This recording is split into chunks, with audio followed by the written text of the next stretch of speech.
Hey everyone, welcome back to Mimi Horror Stories. Tonight, we're bringing you another episode of spine-tingling horror tales set against the calming sound of rain to help you relax and drift off to sleep. So, get comfortable, hit that like button, subscribe, and share your thoughts in the comments below. I'm 15 years old. I live with my parents, who are always busy with work. Since I was young, I have been a lonely child, although I have friends at school and excel in my studies. I have always wanted to become a forensic doctor. I loved watching horror movies ever since I was little. One day, while browsing the internet, I stumbled upon the dark web. I found websites selling videos of real-life crimes, murders, and dissections, making huge amounts of money.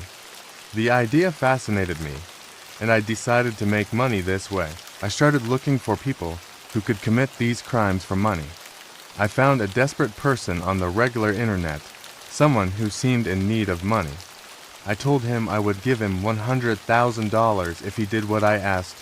He agreed. I asked him to extract organs from a person while keeping the camera on so I could watch and guide him. After a month, he sent me a picture of a person and asked if this person was suitable. I said yes and told him to proceed so I could send the money. 2 days later, he called, saying he would drug the person that day. He called again after that, and I instructed him to turn on the camera. I hit the record button and guided him through the dissection process. After it was over, he asked when I would transfer the money. I told him that this was just the first task, and I would not transfer the money until he completed another job, promising a larger amount next time. He became angry and demanded the money, refusing to do another job until he received payment. We argued, and I hung up on him. I never contacted him again. Instead, I uploaded the recorded video to a dark website and made a lot of money.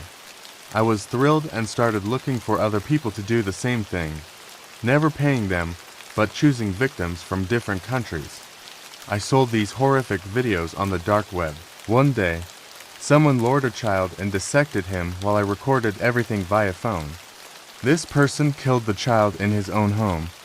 When the child's family searched for him, they saw him on surveillance cameras entering the person's house. They went to the house and, overwhelmed by a foul odor, called the police. When the police arrived, they found the child's body and organs in a bag. They suspected it was organ trafficking, but found no medical equipment. Upon capturing the criminal, he confessed that someone had hired him to do this because he needed the money and had messages to prove it.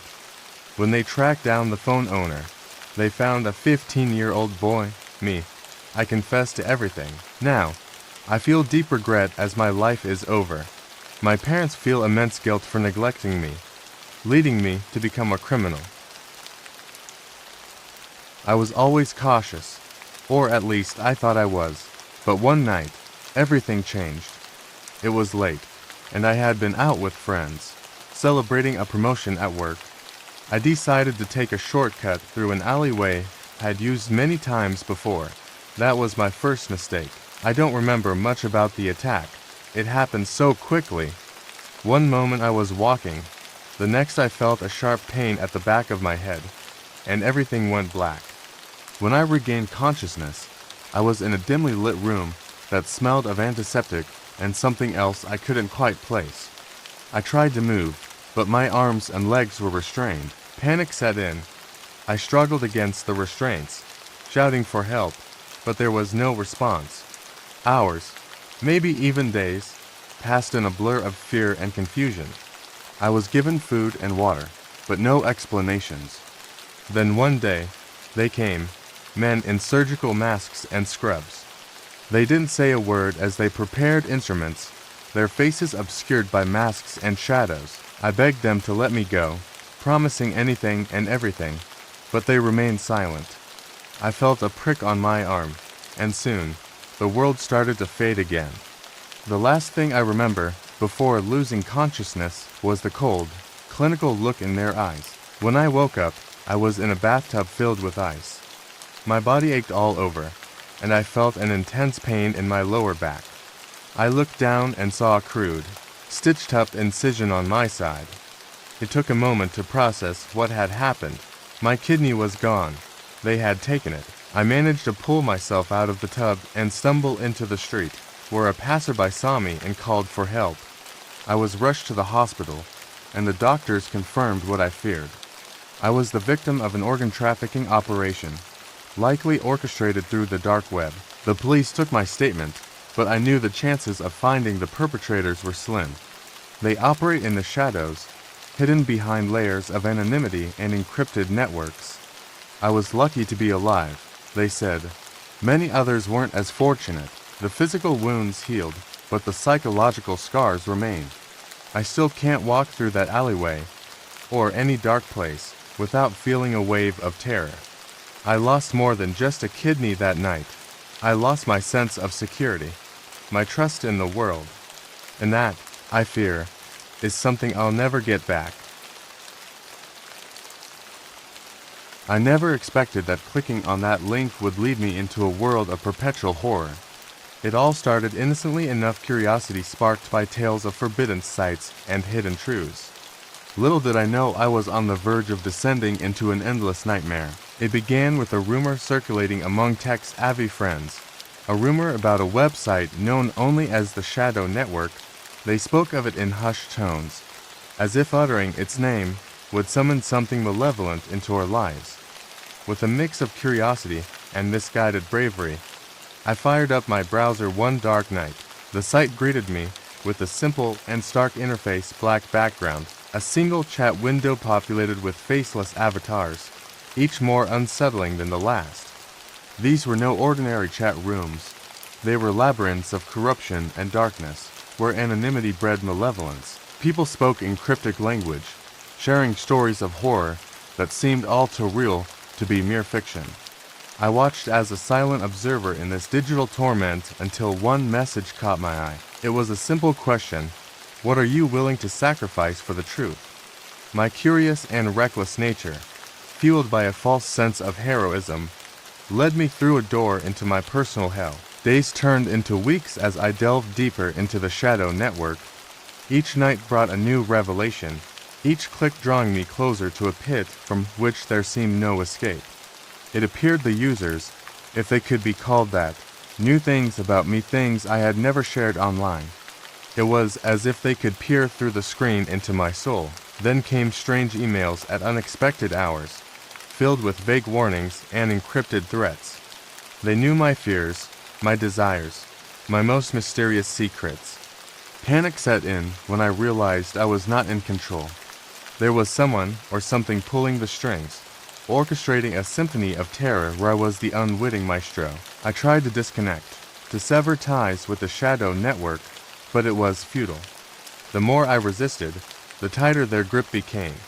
I had become entangled in a web of my own making, unable to break free. One fateful night, as I sat trembling before my flickering screen, a new message appeared before me.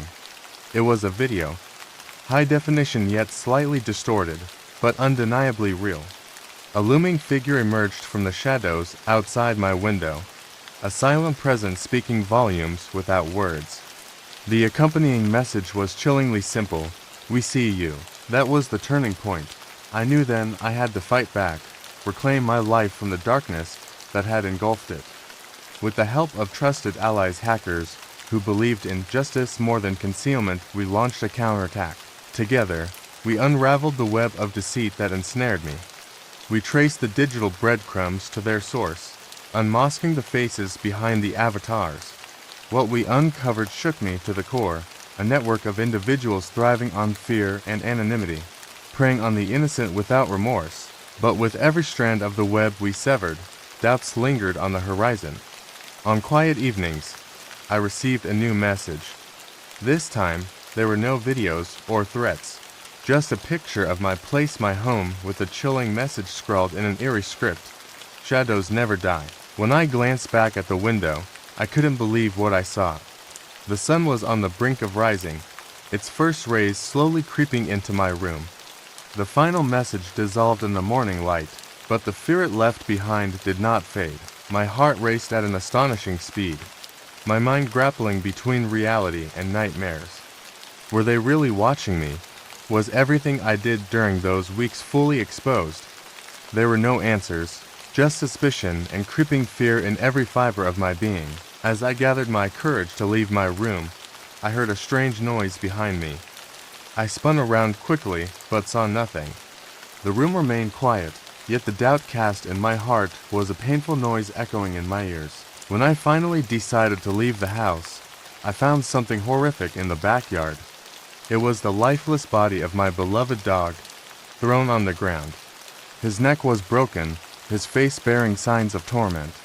A note was pinned with a knife to his body, bearing cryptic words, "You've been betrayed." I couldn't bear the shock and sorrow. I went to the authorities, telling them everything from the shadow network to what happened to my dog. But doubts still haunt me, and I know I will never be safe again. Today, I live in constant fear. I don't know if there are eyes watching me now or if any of the things that happened are still happening. But nothing can erase the horrifying memories of those dark nights, nor can it bring back my innocent dog lost due to my cursed curiosity. This is my end, stuck between truth and fiction in a world I can't understand, nor escape from. I work as an accountant at a major tech company. My life was stable with a beloved wife and our 2 children, one 10 years old and the other 4. I never imagined that my peaceful life would be turned upside down while I was at my office working on my usual accounting tasks. Police officers burst in and arrested me. It was a shocking moment. My coworkers stared at me with wide eyes of shock and fear, and I couldn't understand what was happening.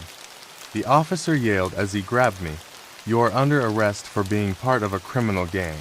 In my cold cell, the fear grew. Fear for my family, my wife and children, and my life, which had suddenly become a nightmare. I tried to contact my wife, but she was in shock. "What's happening?" she asked, her face filled with anxiety and confusion. The investigations began, and I discovered that my personal phone number had been used to communicate with members of a criminal gang. The evidence against me seemed overwhelming, and I had no explanation. I had never heard of the dark web before, and now I was being accused of crimes I didn't commit. While my wife tirelessly searched for evidence to prove my innocence, she started uncovering clues that suggested my personal information had been stolen and used on the dark web. My phone number was one of the pieces of evidence used to communicate with the criminal gang. This information was bought and sold like a commodity and was used to commit cybercrimes. In prison, I was subjected to scorn and threats from other inmates who believed I was a vile criminal. Each passing day was a new battle for survival. With each visit from my wife, my determination to keep fighting for the truth grew. My wife never gave up. She worked with private investigators and ethical hackers, trying to unravel the dark mystery. After years of research and investigation, she found irrefutable evidence proving I was the victim of a grand conspiracy. Despite this, the evidence was not accepted in court, and my appeal was denied. I was released from prison after 7 dark years. Upon my release, life was completely different. People around me looked at me with suspicion and doubt. Friends had turned into strangers, and neighbors avoided me. It was as if I carried a stain that could not be erased. My wife and our children were my only refuge, but they too bore the burden of people's harsh looks and words. Our children suffered at school because of their father's reputation. My wife often cried at night, wondering how to restore things to their rightful place and how we could rebuild our lives. After my release from prison, I decided I would not give up. I began searching for the evidence myself, with the help of some friends who believed in my innocence. I started digging deep into the internet, looking for threads that linked me to that gang. I knew my information had been stolen, and I had to prove it to the world. After months of continuous research, I found a website on the dark web that contained a massive database for selling stolen information. There were thousands of personal data entries, and among them was mine. This was the crucial moment. I gathered all the evidence and sent it to the authorities. It took a long time and a tremendous effort to convince the judicial system to review my case again. But after a year of struggle, the new evidence was accepted, and a retrial was granted. Eventually, my innocence was proven. The day of my exoneration felt like being born anew. I regained my freedom and dignity, but the wounds left by those years had not yet healed.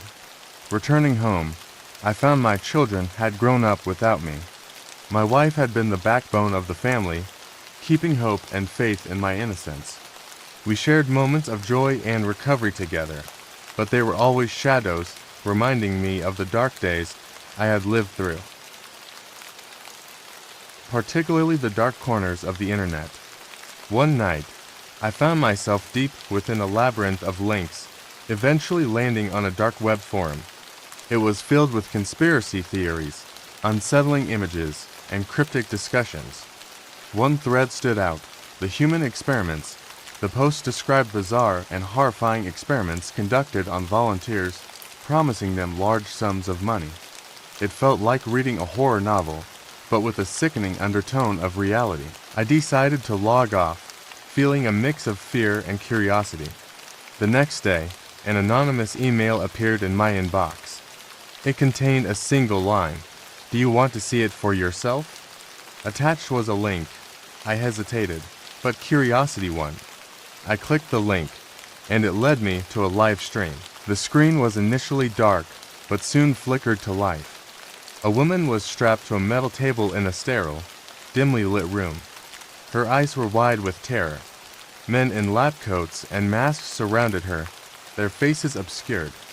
They spoke in low tones, and I couldn't make out their words. My heart pounded as I watched them prepare syringes and surgical instruments. One of the men turned to the camera and spoke directly. "Welcome to tonight's experiment. We will push the boundaries of human endurance and pain. Enjoy the show." Panic surged through me as I tried to close the window, but it wouldn't shut. It felt like the site had hijacked my computer. I was forced to watch as they injected the woman with various substances. Her screams were agonizing, filling my room with echoes of pain. They performed grotesque procedures, bringing her to the brink of death repeatedly. The ordeal lasted for hours, each second more horrific than the last. Finally, the screen went black, and a message appeared: "Thank you for watching. Next time, it could be you." A cold sweat drenched me as I shut down my computer. I tried to convince myself it was a sick prank, but that night, the nightmares began. Her face haunted me every time I closed my eyes. A few days later, another email arrived. This one contained photos of me, taken from outside my house. The message was clear: they were watching. I went to the police, but with no concrete evidence, they could do little. They advised me to change my routines and be vigilant. I moved to a new city, changed my name, and severed all old connections. But the fear never left. Every shadow, every unexpected noise, sent chills down my spine. I knew they were still out there, lurking in the shadows of the dark web, waiting for their next victim. The dark web isn't just a repository of horror stories and urban legends, it's a place where nightmares are crafted and lived. And I learned that in the most harrowing way possible. It all started with an innocuous message on Facebook. I had been chatting with an old acquaintance when the conversation took a strange turn. "Have you ever heard of the dark web?" he asked, his words tinged with curiosity and a hint of something darker. I replied, admitting my vague understanding but expressing no real interest. He insisted, claiming there was something I had to see, something that would change my perspective forever. Moments later, a link appeared in the chat. "Click this if you dare," he typed, followed by a winking emoji. Against my better judgment, I clicked the link. My screen went black for a moment before loading a site with the title The Hitman Forum. It was a place where hitmen advertised their services and users could place bounties on others. The homepage was filled with graphic images and videos of people being tortured and killed. My heart pounded as I watched the horrific scenes unfold. It felt too real to be a hoax, and a deep sense of dread settled in my stomach. As I navigated through the site, I stumbled upon a live stream labeled Current Job, curiosity and fear battling within me. I clicked on the stream. The screen showed a dimly lit room where a person was bound to a chair, their face bruised and blooded. Shadowy figures moved around them, their identities obscured by masks. My pulse raced, and I could barely breathe. The live chat was filled with sickening comments and suggestions for how the captive should be tortured next. I couldn't take it anymore. I closed the browser and tried to calm myself down, but the images were seared into my mind. I knew I had to report what I had seen. Trembling, I called the police and explained everything. They took my statement seriously and assured me they would investigate. For a brief moment, I felt a glimmer of hope that this nightmare would end, but the next day, I received an email from an anonymous sender. The message was simple: "You're being watched." My heart sank as I realized the dark web had found me. Panic set in as I looked around my apartment, half expecting to see someone lurking in the shadows. The emails continued, becoming more threatening and personal. They referenced places I had been and things I had done, things no one else should know. It was clear that someone had been following me, watching my every move. One evening, while driving home, I noticed a black car following me. At first, I thought it was a coincidence, but as I made random turns and detours, the car stayed with me.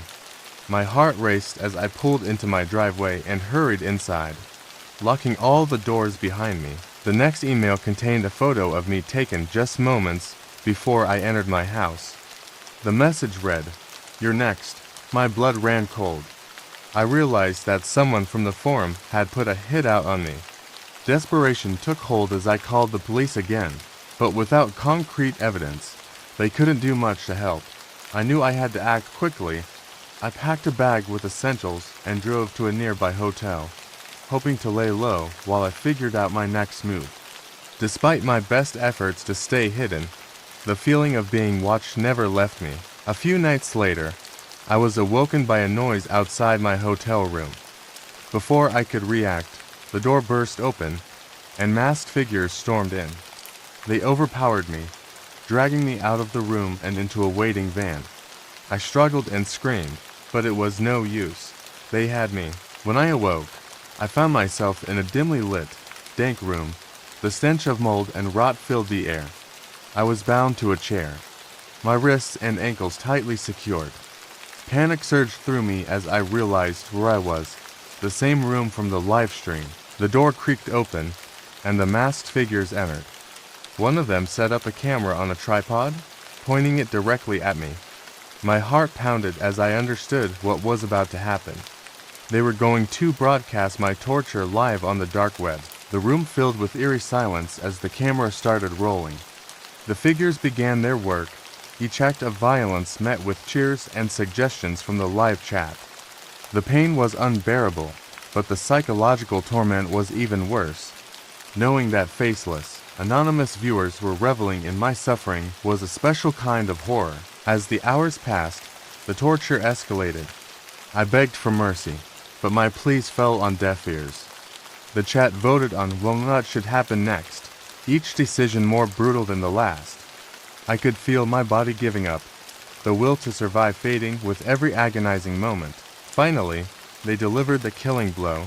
My vision blurred, and darkness closed in. The last thing I heard was the sound of applause from the live chat, a chilling reminder of the evil that lurked in the shadows of the internet. The next morning, the police found my lifeless body. It all started with an innocent search for a children's toy. I was looking for a rare vintage doll for my niece's birthday. Browsing through various online marketplaces, I stumbled upon a forum link shared in the comments section of a collector's blog. The commenter claimed it led to a site with rare and unique toys. Intrigued, I clicked the link, which led me to a hidden part of the internet I had never ventured into before: the dark web. The site was called the Dark Playground. At first glance, it seemed like an innocent enough marketplace, albeit with an eerie, outdated design. The homepage featured an assortment of vintage toys, dolls, and other children's memorabilia. But as I delved deeper, I began to notice something unsettling. Among the listings were cryptic descriptions and disturbing images that didn't fit with the site's supposed theme. One particular listing caught my eye, the puppet show. The description was vague, promising a unique, interactive experience for viewers. Against my better judgment, I paid the small fee to gain access. My screen went black for a moment before a live stream began. The scene was set in a dimly lit room, decorated with old, tattered toys and children's drawings. At the center of the room was a stage with marionettes. A man in a mask stepped into view, addressing the camera in a distorted voice. "Welcome to the puppet show. Tonight's performance is special." As the show began, I realized with growing horror that the marionettes were not just puppets. They were children, bound and manipulated to mimic the movements of puppets. My stomach churned as I watched, paralyzed by the grotesque spectacle. The man in the mask moved the children with cruel precision, making them dance and perform in eerie silence. I wanted to turn it off, to look away, but my hands felt glued to the keyboard. I needed to do something, but I was terrified and unsure of how to proceed.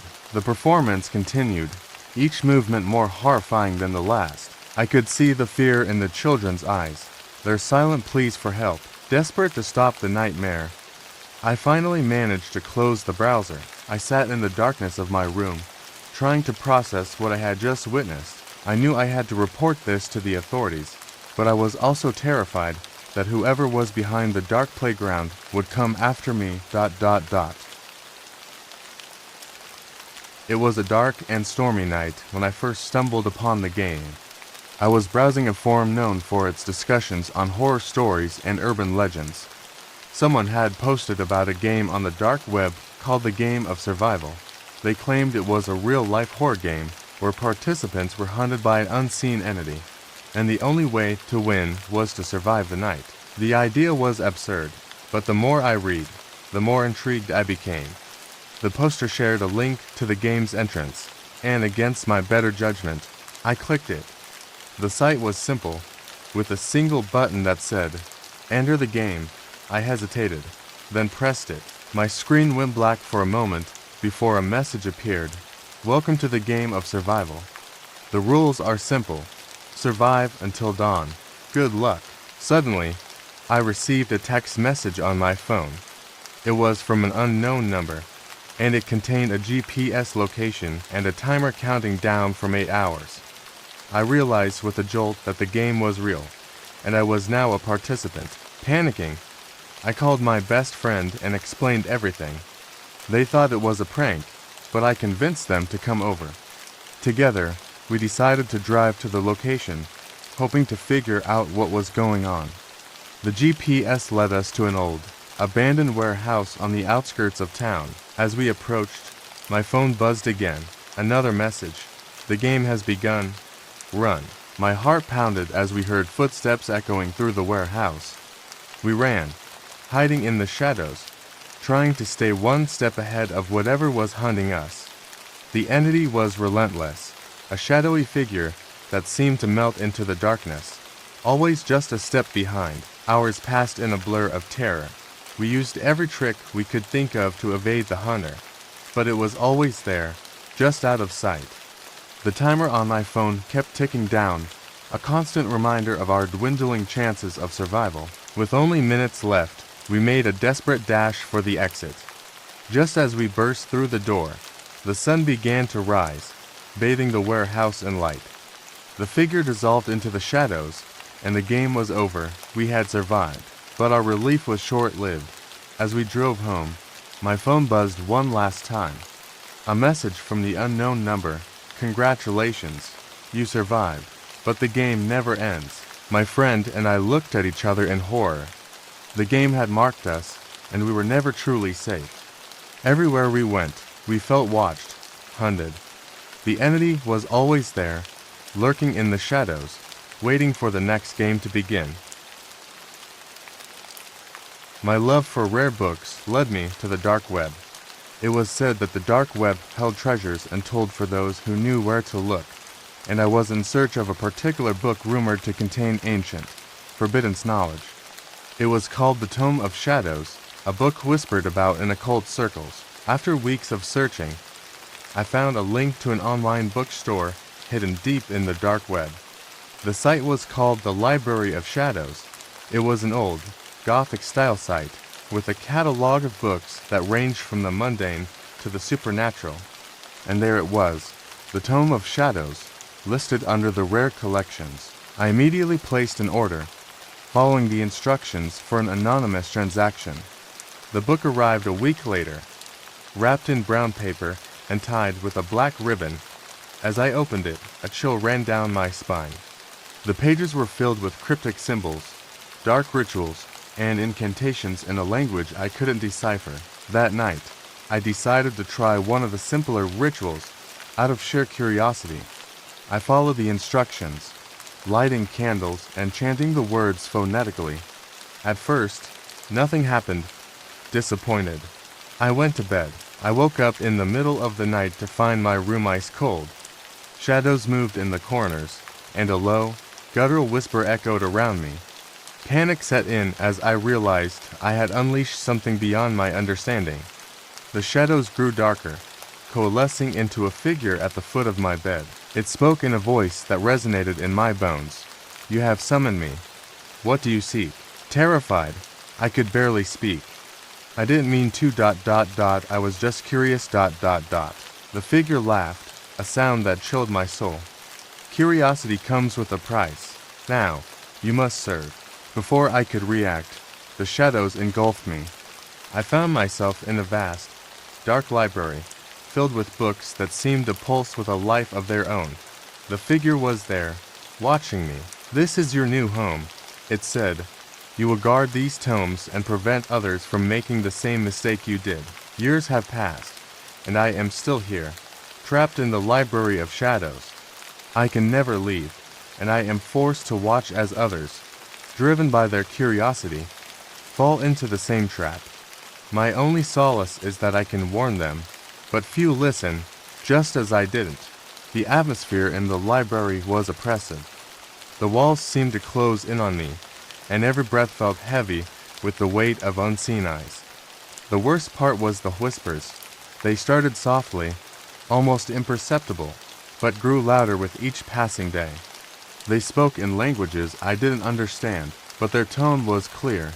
They were angry, tormented souls. One night, while I was shelving a particularly old and dusty book, I felt a cold hand brush against my shoulder. I spun around, heart pounding, but there was no one there. The whispers intensified, swirling around me, accusing me of sins I had never committed. The spirits were relentless. They haunted my every step, their ghostly forms flickering in the dim light. They whispered my name, told me secrets of the afterlife that no living person should know. Their faces were contorted with pain, eyes hollow and empty. They were the souls of those who had been trapped here before me, bound to this cursed place by the same dark rituals. Sleep was impossible. Whenever I closed my eyes, they appeared, their ghastly faces inches from mine, their voices a cacophony of agony. They pulled at my clothes, scratched my skin, leaving marks that never faded. They showed me visions of their deaths, each more horrifying than the last. One particularly vengeful spirit took a special interest in me. It was a young girl, no older than 10, with long, dark hair and hollow eyes. She would appear at the end of dark hallways, her silhouette barely visible in the flickering candle light. She never spoke, but her presence was suffocating. She watched me, her gaze penetrating, as if she could see into my very soul. One night, as I tried to rest in a corner of the library, she appeared at my bedside. She reached out, her cold fingers brushing against my cheek. I couldn't move, paralyzed by fear. Her touch was icy, sending a chill through my entire body. She leaned in close, her breath cold against my ear, and whispered, "You cannot escape." Desperate, I tried to find a way out. I scoured the library for any hint of an exit, any spell that could break the curse. But every path led to dead ends. Every spellbook held only darker secrets. The library was a labyrinth, designed to keep me trapped forever. One day, I found a book hidden behind a false wall. It was different from the others, bound in a dark, leathery material that seemed to pulse under my fingers. It contained a single ritual, one that promised freedom, but at a terrible cost. The ritual required a human sacrifice, a life for a life. The spirits around me seemed to grow excited, their whispers becoming urgent. They wanted me to perform the ritual, to free myself and take my place among them. But I couldn't bring myself to do it. I couldn't condemn another soul to this eternal torment. As time passed, I began to lose hope. My body weakened, my mind frayed. The spirits became more aggressive, their attacks more vicious. They were hungry for release, and I was their only hope. The young girl, in particular, became a constant presence, her eyes filled with a mix of sorrow and rage. One fateful night, as the spirits closed in around me, I realized there was only one way to end the nightmare. I took the ancient tome and performed the ritual, not on another, but on myself. As the final words left my lips, the library seemed to collapse around me, the spirits' cries of relief mixing with my own screams of agony. The next morning, a new seeker of knowledge arrived at the Library of Shadows. The books were in perfect order, but the whispers had not ceased. They had only changed targets. And among the shadows, a new spirit watched over them, bound to the cursed place for eternity. I had always been fascinated by technology and the internet. As a software engineer, I felt confident navigating the online world, but there was one area I had never ventured into, the dark web.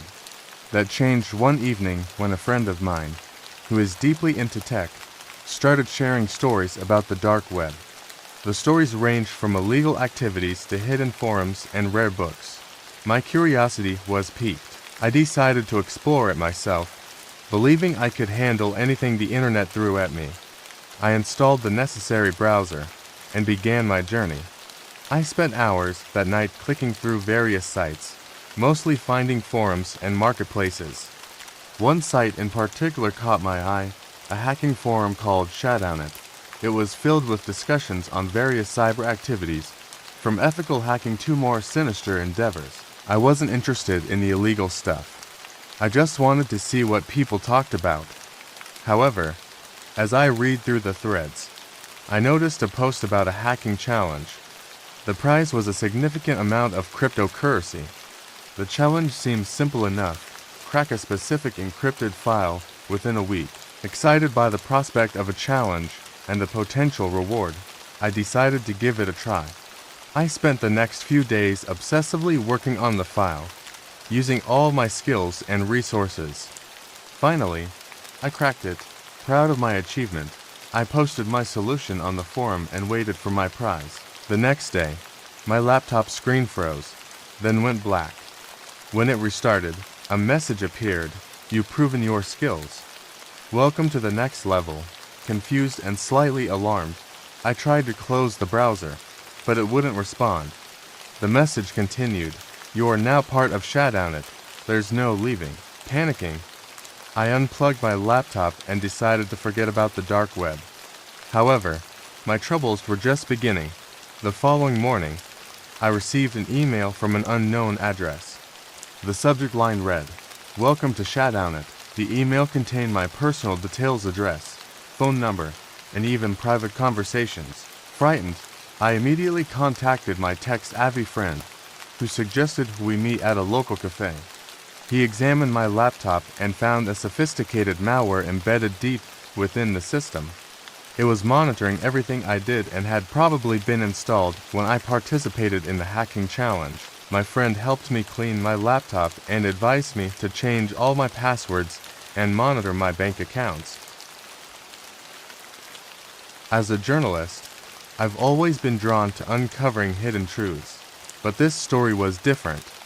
It started as a routine investigation into a series of missing persons linked to the dark web. What I discovered, though, was far more sinister than I could have imagined. One night, while delving deeper into the depths of the dark web, I stumbled upon a forum discussing the abduction of a young girl who had vanished from her hometown. The forum was filled with detailed posts about the crime, including horrifying photos and videos. It became clear that these weren't just casual observers, they were active participants in her kidnapping. I couldn't get the girl's face out of my mind. Her terrified eyes haunted me, driving me to dig deeper. I spent countless hours piecing together clues from the forum, trying to trace the origin of the posts and identify the culprits. The more I uncovered, the more I realized I was venturing into a dangerous underworld. As my investigation progressed, strange things began to happen. Unmarked cars started appearing near my home, and I received anonymous, threatening messages warning me to stop. My phone and computer were hacked repeatedly, and I felt a growing sense of dread.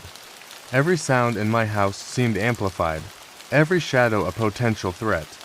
The constant knot of anxiety in my stomach was becoming unbearable. One evening, as I was working late in my office, I heard a noise outside. My heart pounded as I looked out the window and saw a shadowy figure standing by my car. Panic surged through me. They had found me. I knew I was being watched, and the fear was paralyzing. Desperate, I contacted a tech-savvy friend who helped me secure my devices and offered advice on how to protect myself online. Despite taking all possible precautions, the threats only escalated. The more I uncovered, the more intense and personal the threats became. My every move was being monitored, and I lived in constant fear that something terrible would happen. Then, one night, I received an email with a video attachment. My hands shook as I opened it. The video showed the young girl, bound and gagged, in a dark, dank room. Her eyes were wide with fear, and she was crying. The message was clear. If I didn't stop my investigation, they would kill her. The sheer terror in her eyes was a wake-up call. I felt a mixture of fear and determination. I couldn't abandon the girl now. I took all the evidence I had gathered to the authorities, pleading with them to act. Fortunately, they listened. A special task force was assembled, and they began a covert operation to rescue the girl and bring the criminals to justice. The waiting was excruciating, filled with sleepless nights and constant anxiety. Every moment felt like an eternity. Finally, after what felt like an endless wait, the police raided the location where the girl was being held. The scene they found was a nightmare come to life. The room was dark, the air thick with the stench of decay. She was lying on a filthy mattress, her wrists and ankles bound with rope. Her once bright eyes were now hollow and vacant, reflecting a deep, unimaginable suffering. The girl was emaciated, her skin pale and bruised. Her hair was matted and dirty, and she flinched at the slightest movement. The officers who found her described a child who had been stripped of her humanity, reduced to a state of utter despair. She was barely conscious, her body trembling with fear and weakness. The rescue team moved quickly, cutting her bonds and wrapping her in a blanket.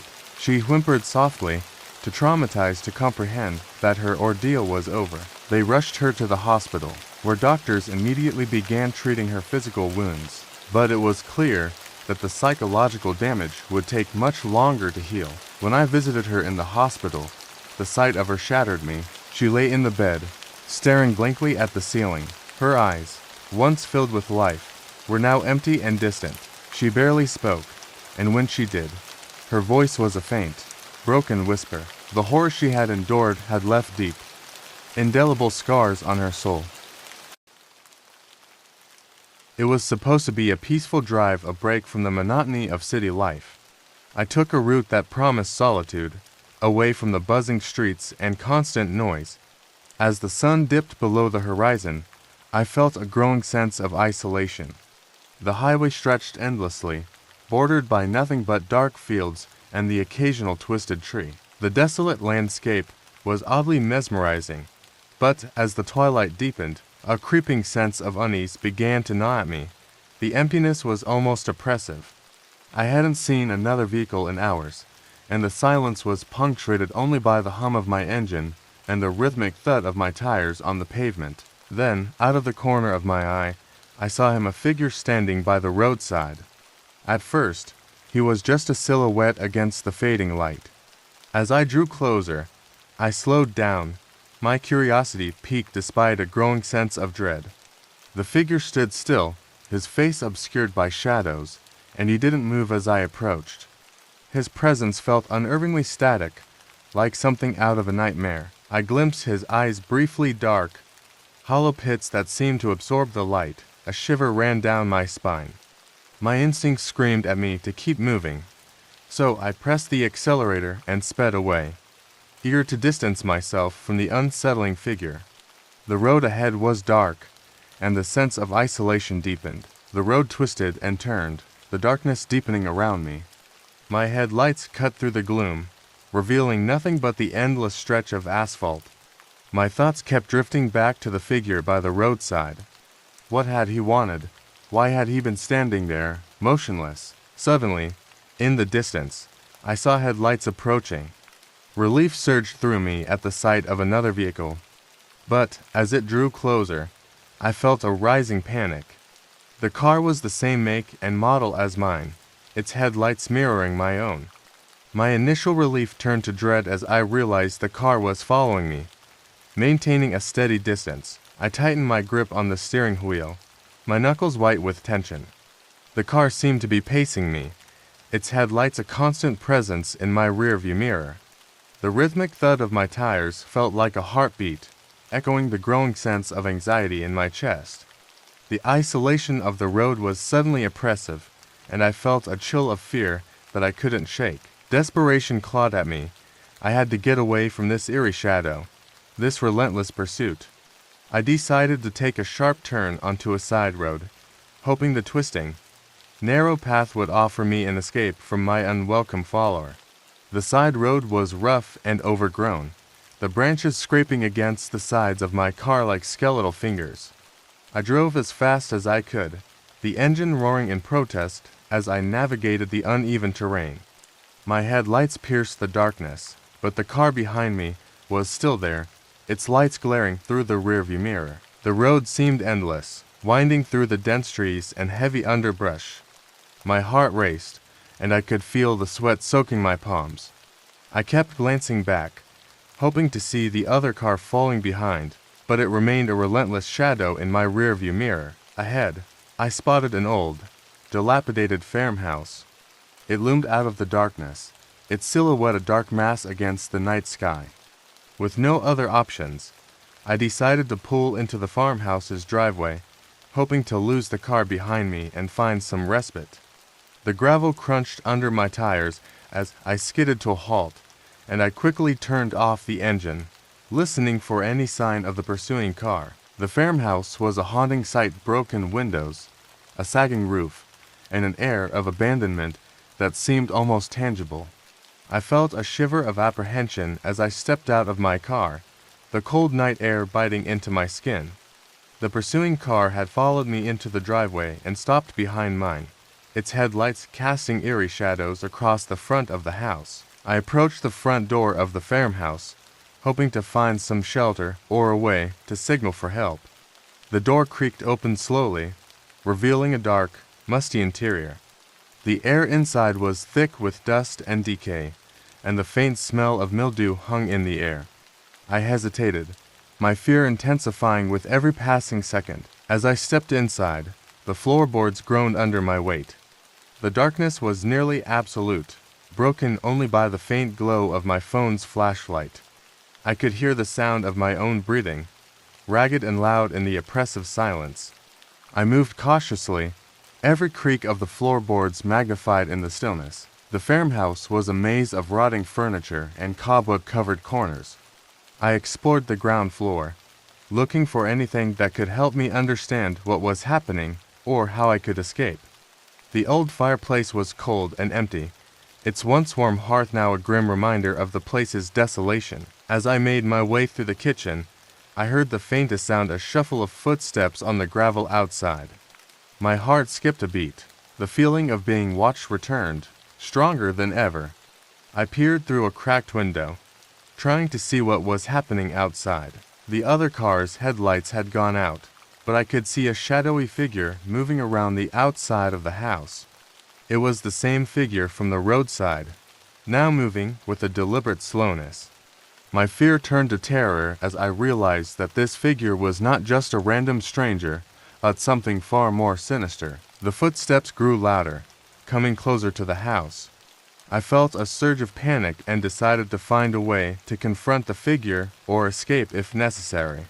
My search led me to the basement stairs, and with a deep breath, I descended into the dark, musty space below. The basement was a void of darkness, the air heavy with the musty scent of decay. My phone's flashlight cut through the gloom, revealing a clutter of old furniture, dusty crates, and forgotten relics. The beam flickered as I moved, the shadows dancing ominously on the walls. My heart raced, each beat echoing in the oppressive silence. As I cautiously navigated the maze of debris, the sound of soft, deliberate footsteps reached my ears, a noise that didn't fit the ambience of an abandoned house. My breath caught in my throat, and I spun around, shining the flashlight toward the source of the sound. The basement seemed to stretch endlessly, but as the light swept across the room, I saw a figure in the corner, vague and indistinct, barely illuminated by the weak beam. My pulse quickened. The figure was moving, but not toward me. It seemed to be searching through the clutter, methodically sifting through the old, forgotten items. Panic surged through me. I needed to confront this intruder or find a way out. I darted towards the basement stairs, but the sound of a low, guttural growl froze me in my tracks. I turned back, the flashlight revealing the figure more clearly. It was dressed in tattered clothing, the fabric worn and stained. Its face was obscured by a dark hood, but the way it moved was unnervingly deliberate, almost mechanical. As the figure stepped closer, I could see its hands, pale and skeletal, with long, gnarled fingers. It was carrying something that glinted faintly in the dim light. The object seemed to be a knife, its blade catching the light in a cold, menacing glint. Desperation fueled my flight up the stairs. I stumbled over broken steps, my breaths coming in ragged gasps. The noise of my flight echoed through the house, mingling with the eerie silence that followed. I reached the top of the stairs and flung open the basement door, only to find it blocked by the figure's hulking silhouette. My heart pounded as I backed away, searching for another way out. The figure advanced slowly, the knife held low but clearly visible.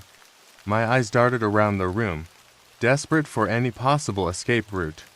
The old furniture and broken windows seemed to mock my helplessness. With a surge of adrenaline, I grabbed a rusty fireplace poker from the mantel and prepared to defend myself. The figure's hollow eyes, barely visible beneath the hood, locked onto mine. There was something almost calculating in its gaze, as if it was savoring my fear. I swung the poker, but the figure was unnervingly agile, sidestepping my clumsy strike. It lunged at me with a speed that belied its earlier sluggishness. I stumbled backward, my mind racing to find a way out. The knife flashed in the dim light, a terrifying promise of what was to come. In a desperate bid, I darted toward a side window, shoving aside the old, rotting curtain. The window was boarded up, but not entirely.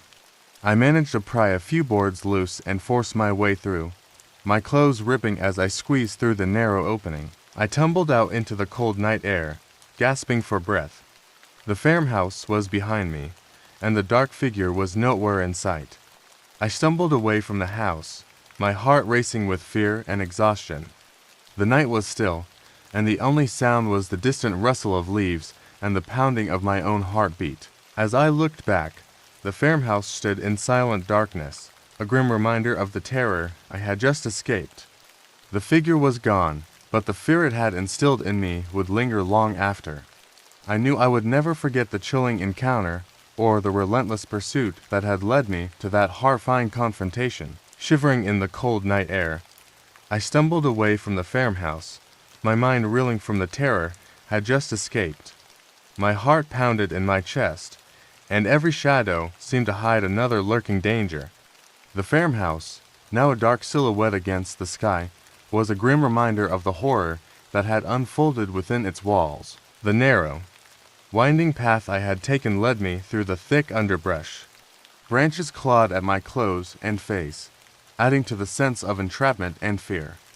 The only sounds were the rustling leaves and my own ragged breaths.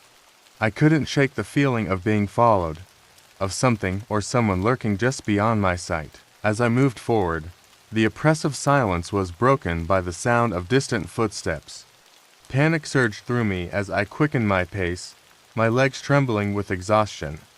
The footsteps grew louder, closer, and I dared not look back. Every creak of the underbrush seemed amplified, a haunting reminder of the figure's relentless pursuit. Finally, I broke through the trees and emerged onto a small, deserted road. My phone's GPS showed no signs of nearby towns or civilization. I knew I couldn't stay there. The farmhouse was still visible in the distance, a menacing reminder of the nightmare I had fled. Desperate and terrified, I walked along the road, hoping for a passing vehicle or some sign of life.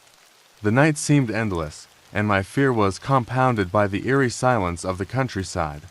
Each car that passed seemed to carry its own threat, and I waved frantically, praying for a ride or help. After what felt like hours, a pair of headlights finally appeared in the distance. Relief and trepidation washed over me as I flagged down the approaching vehicle.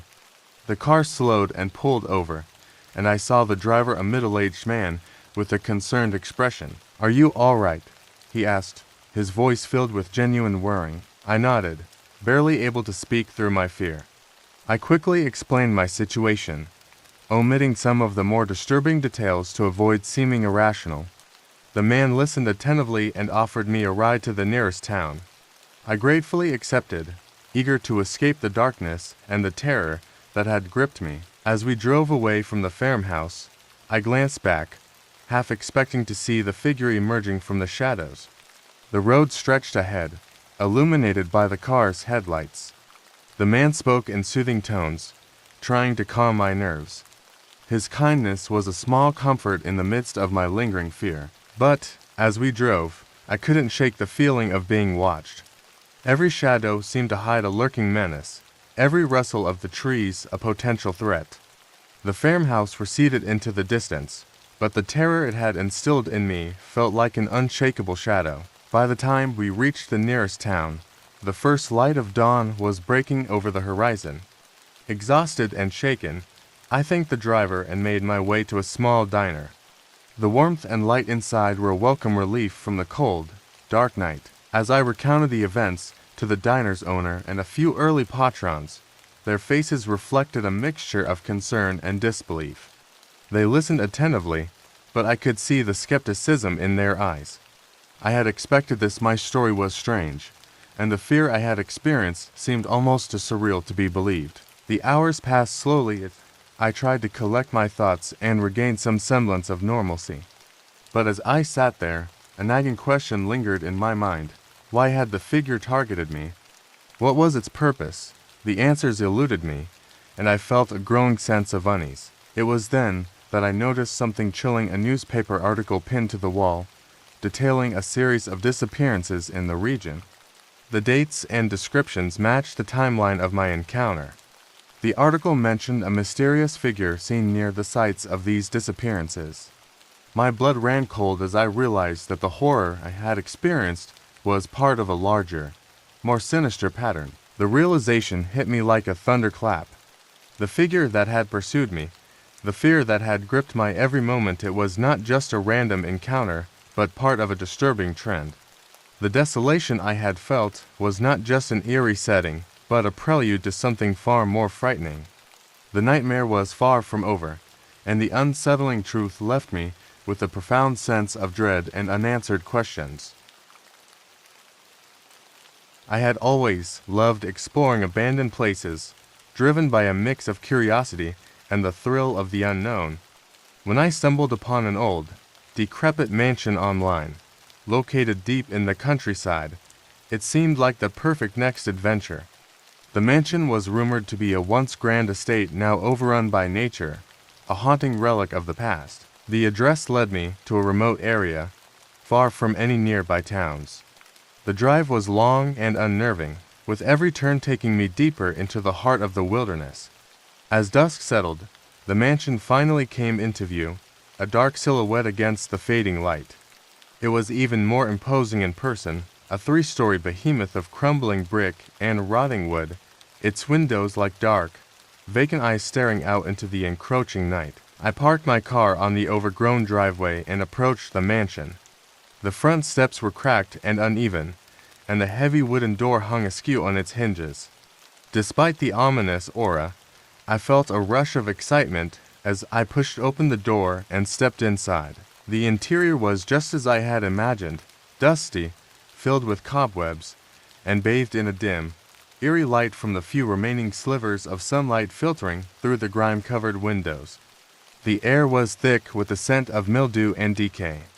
I took a deep breath, the thrill of discovery mingling with a hint of apprehension. The grand foyer was expansive, with a cracked marble floor and a grand staircase that wound up to the upper levels. The walls were lined with faded portraits, their subjects long forgotten. I turned on my flashlight, casting long shadows that danced eerily across the walls. My footsteps echoed through the cavernous space, each creak and groan of the house adding to the unsettling atmosphere. I decided to explore the ground floor first, moving cautiously through the main rooms. The living room was a jumble of broken furniture and rotting upholstery. Dust motes floated in the beam of my flashlight, giving the space an almost dreamlike quality. In one corner, I found a grand piano covered in a thick layer of dust. The keys were yellowed and cracked, but I couldn't resist pressing a few, producing a discordant, haunting melody that seemed to reverberate through the empty house. Moving on, I entered what must have been a library. Shelves filled with ancient, leather-bound books lined the walls, their spines cracked and covered in dust. As I perused the titles, I noticed a peculiar journal lying on a desk in the center of the room. The cover was old and worn, and as I picked it up, I felt a chill run down my spine. The journal was filled with handwritten notes and sketches, detailing strange experiments and occult symbols. I was captivated by the journal's contents. The notes were unsettling, describing a series of experiments meant to contact otherworldly entities. The more I read, the more the air seemed to grow heavier, the sense of unease settling into my bones. The drawings depicted grotesque symbols and diagrams that made no sense to me, but they exuded an undeniable aura of malevolence. I decided to take a break and explore the mansion's other rooms. As I moved through the hallway, I noticed that the wallpaper was peeling and discolored, revealing old stains and water damage. The further I ventured, the more I felt as if I was being watched. The sensation was subtle but persistent, a prickling at the back of my neck that I couldn't quite shake. My flashlight beam flickered over a door slightly ajar. I hesitated for a moment before pushing it open. Inside was a bedroom, its once grand furnishings now covered in dust and mold. On the knit stand was a photo frame, but the glass was shattered, and the photo itself was missing. The emptiness of the frame seemed oddly symbolic, like a piece of the mansion's past had been lost. As night fell, the mansion seemed to come alive with unsettling noises. The wind howled through the broken windows, carrying with it the eerie creaks and groans of the house settling. I tried to ignore the noises, attributing them to the age of the building, but they were hard to ignore. I decided to explore the upper floors, hoping that the change of scenery might distract me from the growing sense of dread. The staircase creaked ominously as I ascended, each step sounding like a warning. The second floor was more dilapidated than the first, with peeling wallpaper and broken furniture scattered around. In one of the rooms, I found an old rocking chair that seemed almost out of place in its untouched condition. It rocked gently back and forth, as if someone had just vacated it. I stared at it for a moment, feeling a chill run down my spine. My flashlight flickered again, casting erratic shadows that seemed to come alive in the dim light. I attempted to calm myself by exploring a few more rooms. I found an old bathroom with a cracked mirror and a clawfoot tub covered in grime. The sight of the bathtub, with its stained and rusted interior, sent a shiver through me. I couldn't help but wonder what had happened in this house and why it had been left to decay in such a state. Returning to the ground floor, I was drawn to a door I had noticed earlier, half hidden behind a tattered curtain. It was smaller and less grand than the others, its wood rotting and splintered. The door was locked, but the keyhole was barely visible. I felt a surge of curiosity and apprehension. What could lie behind this door? Using a crowbar I found in the kitchen, I managed to force the door open.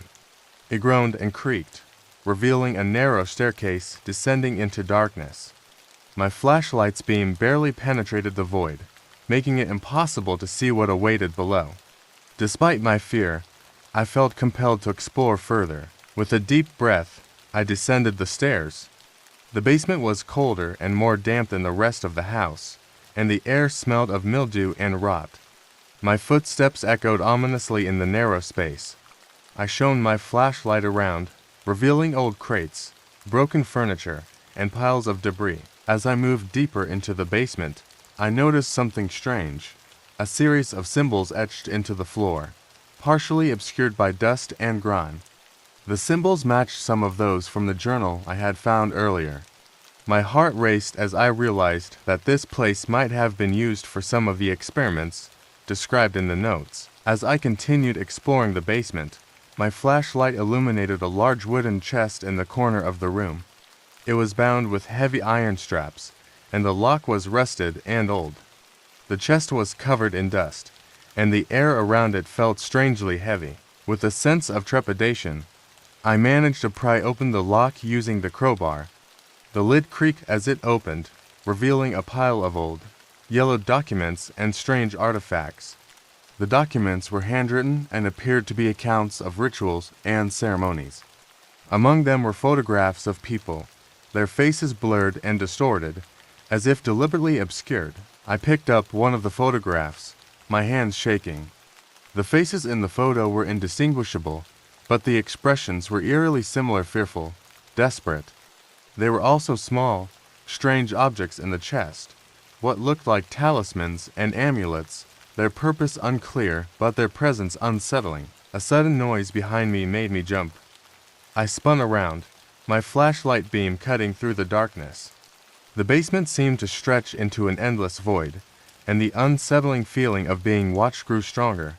My breath came in short, panic gasps as I struggled to regain my composure. I decided it was time to leave the basement and the mansion altogether.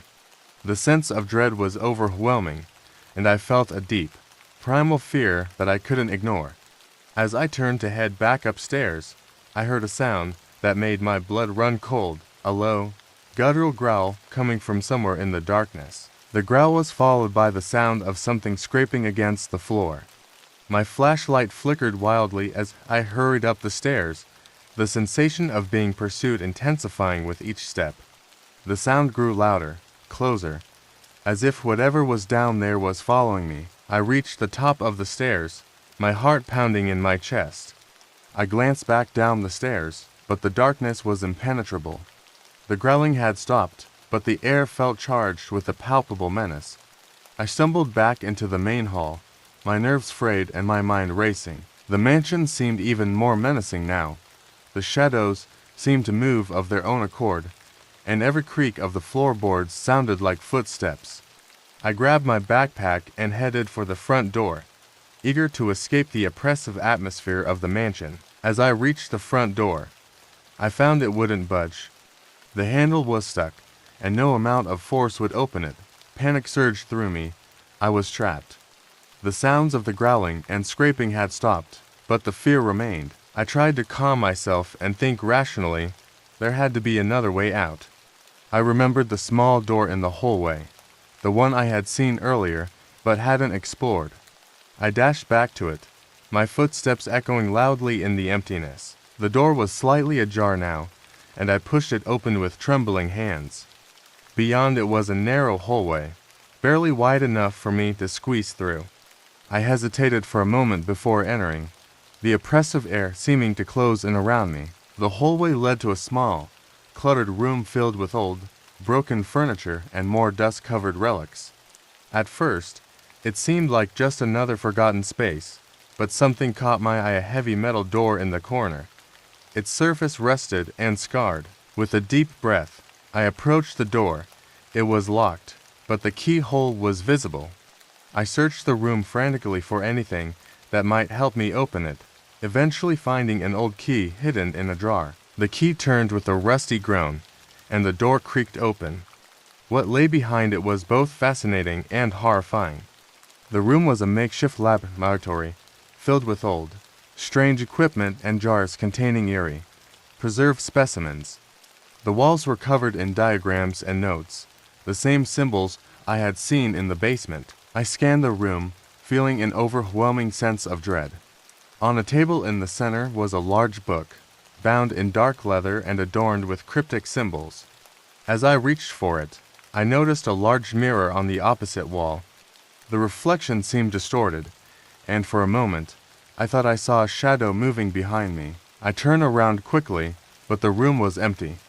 My flashlight flickered again, and I felt a cold sweat break out on my forehead.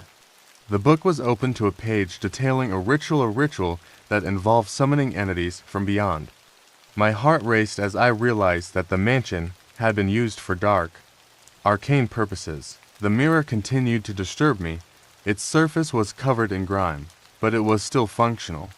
I approached it cautiously, trying to steady my breathing. As I looked into it, I noticed something unsettling. A faint, dark shape seemed to move behind me, just out of the frame of the reflection. I spun around, but the room remained as it had been, empty and silent. My nerves were frayed, and I could feel a mounting sense of paranoia. The mirror's reflection seemed to hold something beyond the physical realm, a glimpse into another world, or a twisted version of reality. I tried to focus on the book, but my thoughts kept drifting back to the mirror. The sensation of being watched grew stronger, and every shadow seemed to hold a potential threat. I glanced back at the mirror, and the dark shape was still there, growing slightly more distinct. Desperate to make sense of it, I picked up the book and started flipping through its pages. The diagrams and symbols were increasingly disturbing, their meanings obscure but clearly tied to dark rituals. The more I read, the more I felt an almost palpable sense of malevolence. Suddenly, the mirror's surface seemed to ripple, and the dark shape behind me moved closer. I could no longer ignore the growing dread that something was wrong. I quickly closed the book and backed away from the mirror, my flashlight casting frantic beams of light around the room. I decided to leave the laboratory and return to the main hall, hoping to regain my composure. As I exited the room, I noticed that the small door I had used to enter was now shut tightly. The hallway seemed to stretch endlessly, and I felt a growing sense of claustrophobia. Navigating my way back to the main hall was difficult, and the mansion seemed to have transformed into a labyrinth of shifting shadows. Every corner I turned revealed another empty room or a corridor leading to nowhere. My flashlight's beam seemed to waver and weaken, as if it was struggling against the oppressive darkness. Finally, I found myself back in the main hall. The front door remained stubbornly closed, and the fear that had been building was now nearly overwhelming. I glanced around, desperately seeking any signs of escape. The mansion's layout was increasingly disorienting, and I felt a sense of being trapped in a nightmarish maze. The house seemed to pulse with a malevolent energy, and the shadows seemed to close in around me. The distant sound of a door creaking open made me jump, but when I turned to look, there was nothing there. My senses were on edge, and every sound felt amplified in the oppressive silence. In a last-ditch effort to find a way out, I explored the main hall more thoroughly. Behind a large, dusty curtain, I discovered a small, hidden door I had missed earlier. The door was barely noticeable, blending in with the surrounding wall. With trembling hands, I opened the door and found a narrow staircase leading downward. The steps were steep and covered in dust, and the air grew colder as I descended. My flashlight's beam illuminated a narrow passage lined with old pipes and cobwebs. The passage led to another hidden room, smaller and more cramped than the others. It was filled with old, forgotten belongings, old trunks, broken furniture, and stacks of yellowed newspapers. I sifted through the clutter, hoping to find something useful or, at the very least, a sign of a way out. Among the items, I found a small, locked chest. My heart raced as I tried to open it, but the lock was rusted and stubborn. I searched for a key but found nothing. Frustrated, I considered abandoning it, but something about the chest drew me in. It felt like an important piece of the puzzle. Suddenly, I heard a sound that made my blood run cold, the unmistakable sound of footsteps echoing in the passageway. My flashlight flickered, and I felt an icy chill creep up my spine. I turned off the light and pressed myself against the wall, straining to hear any further noises. The footsteps grew louder, closer. My heart pounded in my chest, and I fought to stay silent, hoping that whoever or whatever was approaching would pass by. The sound of the footsteps came to a sudden halt, and an eerie silence filled the passageway. I waited in the darkness, my breath coming in shallow gasps. The silence was unnerving, and I felt a growing sense of dread. After what felt like an eternity, I cautiously turned on my flashlight and peered around the corner. The passage was empty, but the sense of being watched was palpable. I decided to leave the hidden room and return to the main hall, but as I made my way back, I realized that the mansion's layout had shifted once again.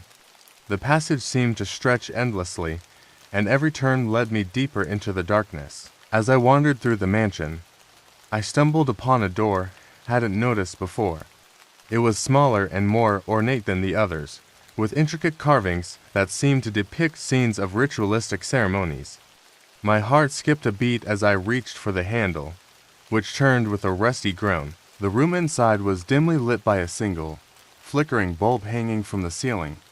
It was filled with strange artifacts and occult objects, old books, strange symbols etched into the walls, and what looked like ceremonial robes. The air was thick with dust, and the sense of foreboding was almost tangible. In the center of the room was an altar covered in strange symbols and markings. Candles burned low, their wax dripping onto the floor. My flashlight revealed a series of notes and drawings scattered across the altar.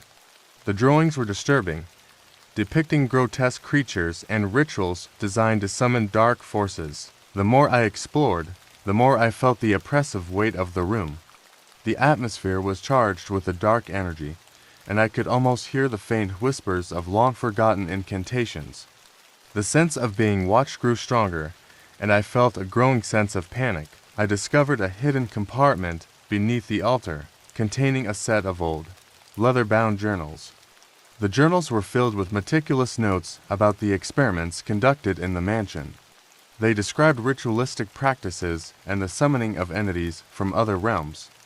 The more I read, the clearer it became that this mansion had been a site of dark and forbidden knowledge. The journals detailed encounters with entities that defied human comprehension.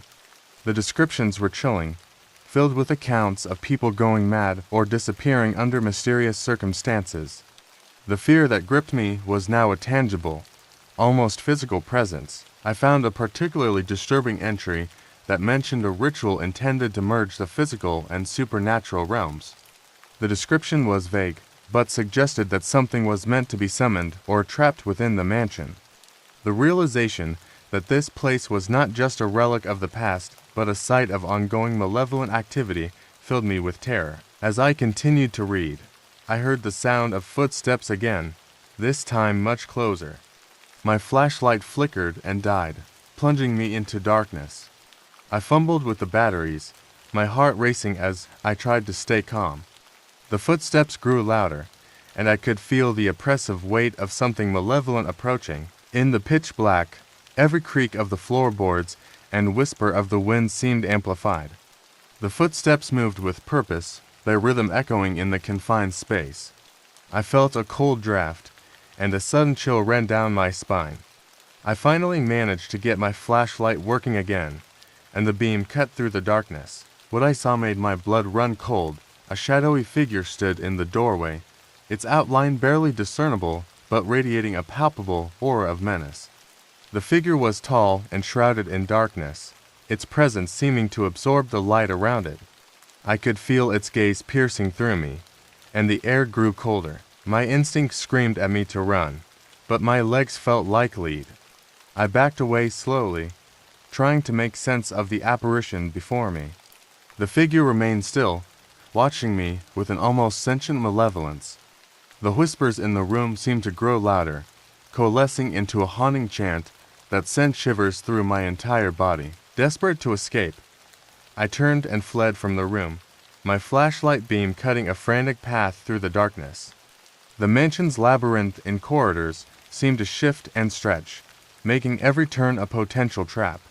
My breath came in ragged gasps, and the oppressive fear was almost overwhelming. I raced through the mansion, trying to find a way out. The sense of being hunted was inescapable. The footsteps seemed to follow me, growing louder with every frantic step. I burst into the grand hall, but the front door remained locked, its ominous silence a cruel reminder of my predicament. The mansion seemed to close in around me, the shadows growing darker and the air more suffocating. My flashlight flickered erratically, casting long, distorted shadows that seemed to reach out for me. I tried to force the front door open, but it wouldn't budge. Panic surged as I realized I was trapped. In a final act of desperation, I decided to head back to the basement, hoping to find another way out.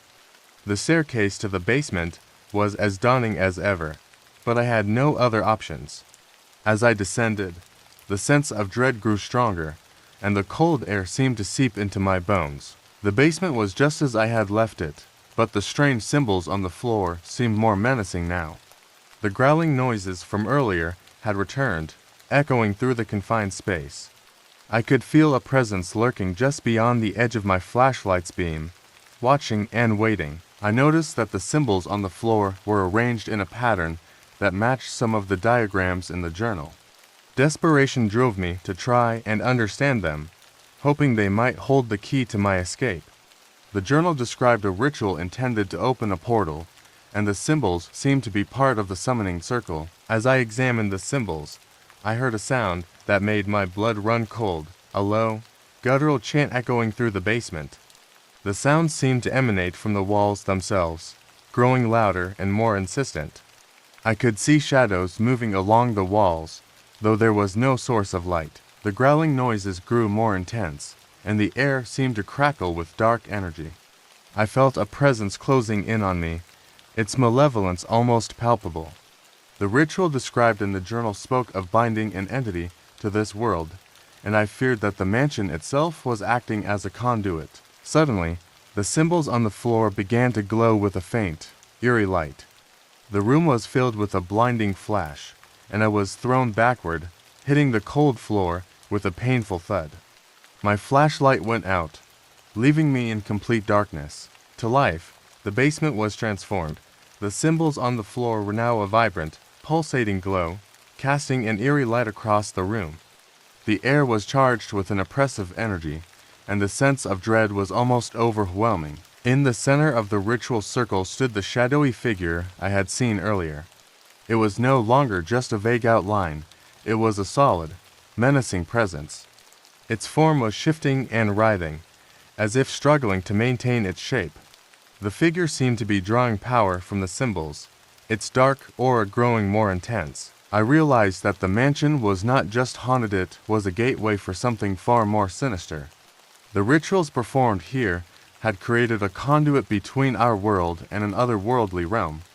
The figure was a manifestation of the dark forces that had been summoned, and it was growing stronger by the moment. Fear surged through me as I understood the gravity of my situation. The mansion had become a prison, and the rituals had bound the entity to this place. I was trapped in a nightmarish reality, and my only hope of escape was to find a way to close the portal and break the entity's hold on the mansion. I searched the basement for any clues that might help me undo the ritual. The journals and notes offered little practical guidance, their descriptions of the rituals too cryptic and arcane. The entity's presence was growing stronger, its form becoming more defined and menacing. Desperate, I grabbed one of the old tomes from the altar and began to read aloud the incantations written within. The words were strange and unfamiliar, but I hoped that reciting them might disrupt the ritual. As I chanted, the glowing symbols on the floor began to flicker and pulse erratically. The shadowy figure writhed in agitation, its growls growing louder and more intense. The air grew colder, and I could feel the oppressive weight of the entity's rage. I continued chanting, my voice trembling but determined. With a final, resonant chant, the cymbals flared brightly and then collapsed into darkness. The figure let out a deafening roar, its form dissipating into a swirling mass of shadows. The basement was suddenly silent, the oppressive atmosphere lifting. Exhausted and shaken, I made my way back to the main hall. The mansion felt different now, quieter, as if the dark presence had been banished. The front door was still locked, but I managed to force it open and step outside. The first light of dawn was breaking over the horizon, casting a pale light on the overgrown grounds. I stumbled to my car, my mind reeling from the night's events. The mansion loomed behind me, a dark silhouette against the morning sky. The horrors I had witnessed would haunt me forever, and the knowledge of what had transpired there was both a burden and a warning. As I drove away, I glanced back one last time. The mansion stood silent, its secrets buried once more. I had been on the road for hours, driving through the night to reach my destination by morning. Fatigue was setting in, and my eyes were starting to blur. As I drove down a desolate highway, a flickering neon sign caught my eye, a roadside motel. Relieved to find a place to rest, I decided to pull over for the night. The motel looked worn and dated, but I was too tired to care. As I walked into the lobby, the receptionist gave me an eerie smile that sent a chill down my spine. The place was eerily quiet, and the dim lighting did little to dispel the shadows lurking in the corners. Just one night, I said, handing over my credit card. The receptionist nodded, silently handing me a key. I couldn't shake the feeling that something was off, but exhaustion won out over my unease. As I made my way to my room, I passed a few other guests. They avoided eye contact, their expressions vacant and almost lifeless. I shrugged it off, attributing it to the late hour. Once inside my room, I locked the door, hoping for a few hours of uninterrupted sleep. However, sleep did not come easily. I was awakened by the sound of muffled screams and hurried footsteps echoing through the thin walls. I sat up in bed, straining to listen. The noises seemed to come from the room next to mine. My heart raced, but I tried to convince myself it was just my imagination. Curiosity got the better of me. I decided to investigate, hoping to find a rational explanation for the disturbing sounds. As I stepped out into the dimly lit hallway, I noticed a faint light coming from under the door of the room next to mine. The door was slightly ajar. Peering inside, I saw what looked like a storage room filled with strange, ritualistic symbols drawn on the walls. In the center of the room, there was an altar with candles flickering around it. My blood ran cold as I realized this wasn't just any motel. It was a front for something far more sinister. I backed away from the room, my pulse pounding in my ears. Suddenly, a door at the end of the hallway creaked open,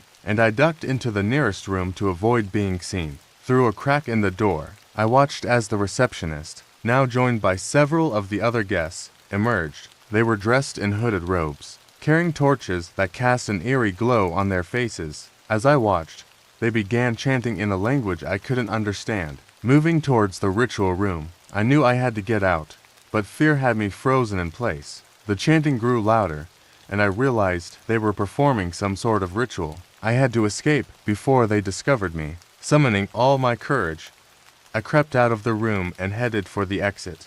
But just as I reached the lobby, the receptionist appeared out of nowhere, blocking my path. His eerie smile had returned, but now it seemed more menacing. Before I could react, I felt a sharp pain in my neck and everything went black. When I awoke, I was tied to a chair in the middle of the ritual room. The other guests were gathered around, chanting louder and faster. The receptionist, now dressed in ceremonial robes, stood before me holding a ceremonial dagger. My heart pounded in my chest as I struggled against the bindings, but they were too tight. Panic surged through me as I realized I was going to be their next sacrifice. Summoning all my strength, I managed to loosen the ropes binding my wrists. Just as the chanting reached a fever pitch and the dagger was raised above me, I broke free. I grabbed the nearest candle and swung it at the receptionist, causing him to stumble back in surprise. Using the chaos to my advantage, I bolted out of the room and down the hallway. The other guests, now revealed as cult members, chased after me, but I managed to outpace them. I reached my car, fumbled with the keys, and started the engine just as they burst out of the motel. I sped down the highway, glancing in the rearview mirror to see the cult members piling into a van. My heart raced as I realized they were chasing me.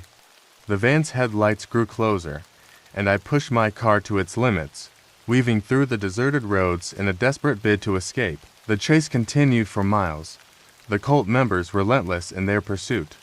Just when I thought I couldn't go any further, I spotted the lights of a gas station up ahead. I swerved into the parking lot and jumped out of the car, running inside to find help. The gas station attendant called the police, and I waited anxiously as the cult members' van sped past, unable to find me in the brightly lit station.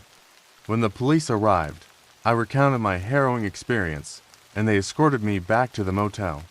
To my dismay, it was completely abandoned, and there was no sign of the cult members or the ritual room. Shaking, I realized I might never uncover the truth behind what happened that night.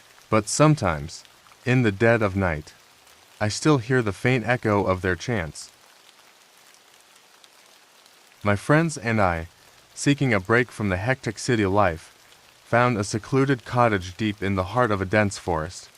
Its withered exterior and overgrown garden gave it an air of mystery, but we were unaware of the local rumors that it was haunted. The cottage seemed like the perfect spot for our weekend getaway. As dusk settled, we arrived at the cottage, our excitement palpable.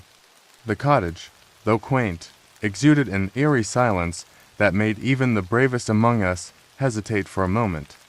One of us joked about ghost stories told around campfires, dismissing the idea of the place being haunted. We settled in quickly, unpacking our supplies and making ourselves at home. I lit a fire in the old stone fireplace while two of my friends explored the rooms upstairs. Another friend, always curious, started researching the history of the cottage using old books left behind by previous visitors. As night fell, strange occurrences began. Soft whispers echoed through the cottage, too faint to discern their origin. At first, we thought it was just the wind, but then we realized it wasn't coming from outside. Shadows danced on the walls, and a chill pervaded the air despite the roaring fire. One of my friends, sensitive to energies, felt a presence watching from the shadows, but when they turned, there was nothing there. The whispers grew louder, almost as if they were right next to us. We could hear faint, incoherent words mixed with sobs and sighs. The tension in the room was palpable, and our initial excitement turned into a sense of unease. Suddenly, the lights flickered, and we heard a loud bang from upstairs. We rushed to see what had happened, only to find one of the doors had slammed shut on its own. That night, as we slept, each of us experienced vivid dreams. I found myself transported to a different era, seeing the cottage as it once was. In my dream, a young woman dressed in outdated clothing paced anxiously in the main room, clutching a letter stained with tears. Her sorrow was overwhelming, and I could feel her despair as if it were my own. One of my friends dreamt of a shadowy figure lurking in the attic, its eyes filled with sadness and longing. It beckoned them closer, whispering cryptic warnings that sent shivers down their spine. Another dreamt of a child's laughter echoing through the halls, followed by anguished cries that pierced the silence of the night. They awoke with tears streaming down their cheeks, unable to shake the feeling of sorrow that clung to them. The skeptic among us found themselves in a dreamless sleep, but even they couldn't deny the unease that settled in their chest upon waking. The dreams were too vivid, too real to be mere figments of our imagination. The following day, while exploring the attic, we stumbled upon an old, tattered diary hidden beneath a loose floorboard. Its pages were yellowed and fragile, filled with the desperate scrawls of someone who had lived in torment. As I began to read aloud, an icy wind swept through the room, causing the candles to flicker and casting eerie shadows on the walls. Suddenly, the room grew colder, and we heard a soft crying sound coming from the corner. We turned to see a translucent figure of a woman, her face contorted with grief. She reached out towards us, her eyes pleading for help. The crying grew louder, and then we heard footsteps echoing through the house, as if someone or something was approaching. The walls seemed to close in on us, and a sense of dread washed over the group. We could feel the spirits' anguish and anger, their presence almost tangible. One of my friends screamed as they were shoved by unseen force, leaving a dark bruise on their arm. The shadows around us grew darker and more oppressive, and the whispers turned into anguished wails. In a panic, we dropped the diary and ran out of the attic, our hearts pounding with fear. The crying and footsteps followed us, growing louder and more insistent. We didn't stop until we reached the front door, flinging it open and sprinting to our car. We piled in, trembling and breathless, and sped away from the cottage, not daring to look back. As we drove away, the cries and whispers faded into the distance, but the fear and dread lingered. None of us spoke a word, each lost in our own thoughts, haunted by the experience. It was a cold, clear night when my partner and I decided to drive to the countryside. We had been feeling the pressures of our hectic lives and hoped the quiet of the countryside would offer a much-needed escape. The drive started off pleasantly, with soothing music and laughter filling the car. The city lights gradually faded into the distance, replaced by the dark silhouettes of trees and rolling hills. As we ventured further, the sky began to cloud over unexpectedly. A dense fog rolled in, enveloping the road in a ghostly shroud. Visibility plummeted, and I tightened my grip on the steering wheel, trying to navigate the winding road. My partner glanced nervously out of the window. "This fog came out of nowhere," they remarked, their voice laced with concern. "It's like something from a horror movie." I attempted to reassure them, "It's just fog. We'll be fine." Suddenly, through the thick mist, a figure appeared on the roadside. It was a woman, her appearance ethereal and ghostly, with a flowing white dress and long, dark hair that seemed to float in the fog. She stood motionless, her face obscured by the mist. My partner gasped, "Stop the car." I slammed on the brakes, and the car screeched to a halt. The figure moved closer, her ghostly form becoming clearer. The fog pressed in, and the temperature inside the car dropped noticeably. We exchanged anxious glances. The woman reached the car and looked in through the window. Her eyes were dark voids, and her expression was one of deep sorrow. She seemed to be pleading for help, her lips moving without sound. I rolled down the window slightly, trying to understand. "Are you okay? Can we help you?" The woman's form began to waver and shift. Her face contorted with anguish, and she tried to speak, but her words were lost in the fog. The mist swirled around us, growing denser, and her presence became almost overwhelming. Suddenly, the woman's form flickered and began to fade. Her expression turned from sorrow to something more menacing, as if she was trying to convey a warning. With one final, mournful gaze, she vanished into the fog, leaving us in stunned silence. Shaken but determined to continue, we resumed our drive. The fog seemed to be lifting, but the interior of the car remained icy, and the atmosphere was thick with unease. I felt a creeping sense of being watched. As we drove, my partner glanced into the rearview mirror and froze. For a brief moment, they saw the ghostly woman's reflection in the back seat. Their heart raced, and they turned to look behind, but the seat was empty. "I think we're not alone," my partner said, their voice trembling. I glanced back, trying to reassure them. "It's probably just the fog playing tricks on us. We're almost out of it." The ghostly presence made itself known again as a chilling draft swept through the car. The temperature plummeted, and the faint sound of a sorrowful wail filled the vehicle. Our breath became visible, and the car's windows began to fog up from the inside. My partner turned around again, and this time, the ghostly woman was clearly visible in the back seat. Her eyes were dark voids, and she seemed to be reaching out towards us. Her presence was both terrifying and heart-wrenching. I slammed on the brakes, and the car screeched to a halt. My partner's face went pale as they looked back. "She's in the car with us." The ghostly woman's form grew more solid, her face twisted in pain. She raised a translucent hand, and the coldness in the car intensified. Her presence was overwhelming, and we felt an almost suffocating sense of despair. Without warning, the ghostly figure vanished. The temperature returned to normal, and the car's windows cleared. The fog outside had dissipated almost completely, and the road was visible once more. We were left in stunned silence, our breaths coming in quick, uneven gasps. We exchanged fearful looks, the reality of our encounter sinking in. It was supposed to be the perfect escape, a camping trip with friends in a beautiful, remote forest. The setting was idyllic, tall trees, a gentle breeze, and the distant sounds of nature. We were 8 in total, each of us excited to spend a weekend away from the hustle and bustle of daily life. We set up our camp as the sun began to set, laughing and enjoying each other's company. The forest was breathtaking.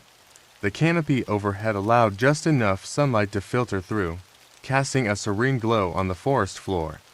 The air was crisp and fresh, filled with the earthy scent of pine. We gathered around the campfire, roasting marshmallows and sharing stories, our spirits high and our worries far behind us. But as night fell, a strange silence settled over the forest. The usual nighttime sounds of wildlife were missing. The gentle rustling of leaves seemed to grow more pronounced, almost as if the forest was holding its breath. Around midnight, a deep, guttural growl shattered the silence. The sound was chilling and primal, sending a wave of unease through the group. We exchanged nervous glances, trying to make light of the situation. Probably just an animal, someone suggested, though their voice wavered slightly. One of us decided to investigate, venturing into the dark forest with a flashlight. The rest of us watched anxiously from the camp, the flickering light of the flashlight barely cutting through the dense darkness. Minutes later, we heard a horrifying scream. It was a sound that sent shivers down our spines, abruptly cut off by a bone-chilling silence. The flashlight's beam was gone, swallowed by the impenetrable blackness. Panic erupted. We scrambled to our feet, our hearts pounding. The growls grew louder and more frenzied, and then we saw a massive bear, its eyes glowing with a terrifying intensity. The bear charged at us with an astonishing speed. The forest, once so beautiful and serene, had turned into a nightmarish trap. We tried to run, our feet slipping on the uneven ground as we dashed through the trees. The bear's roar was deafening, and its powerful paws crashed through the underbrush. We fled in different directions, hoping to confuse the bear and find a safe place. The darkness was almost suffocating, and our fear made it difficult to think clearly. We could hear the bear's heavy breathing and the sounds of it tearing through the forest as it pursued us. In the chaos, we shouted for each other, but our voices were lost amid the bear's growls and the cacophony of the forest. We ran, stumbling over roots and rocks, desperately trying to escape the nightmare that had descended upon us. At one point, we managed to regroup, our breaths coming in ragged gasps. We tried to make a plan, but the bear's relentless pursuit made it impossible to focus. We could see its shadowy form through the trees, its eyes glowing with a menacing light. We reached a small clearing and attempted to find refuge, but the bear was relentless. It charged into the clearing, and we scattered once again, each of us running in different directions. The forest, which had seemed so inviting and tranquil hours earlier, had become a place of terror. As the night wore on, the bear's attacks grew more intense. We were exhausted, our fear pushing us to our limits. We tried to stay together, but the bear's sheer size and strength made it impossible to protect everyone. Eventually, we realized that one of our friends was missing. The bear's rampage had taken a toll on us, and in the chaos, we had lost track of one of our own. We searched frantically, calling out their name, but there was no response. The forest seemed to mock our desperation with its oppressive silence. By dawn, the bear had retreated, leaving behind a scene of devastation. We were shaken and traumatized, our once peaceful camping trip now a nightmare. The missing friend was nowhere to be found. The forest, with its dark secrets and hidden dangers, had claimed one of us. We returned to civilization, our hearts heavy with grief and fear. The beautiful forest we had once admired had turned into a place of horror, and the loss of our friend left an indelible mark on our souls. The memory of that night would haunt us forever. I always loved evening walks along the beach. There's something soothing about the sound of waves and the feel of sand underfoot. But one night, everything changed. It was a calm evening, the sun dipping below the horizon, painting the sky in deep purples and reds. I wandered further than usual, lost in thought, when I noticed something strange. A shadow that didn't belong, a dark figure standing atop the dunes. At first, I thought it was just another person enjoying the view. But as I got closer, a chill ran down my spine.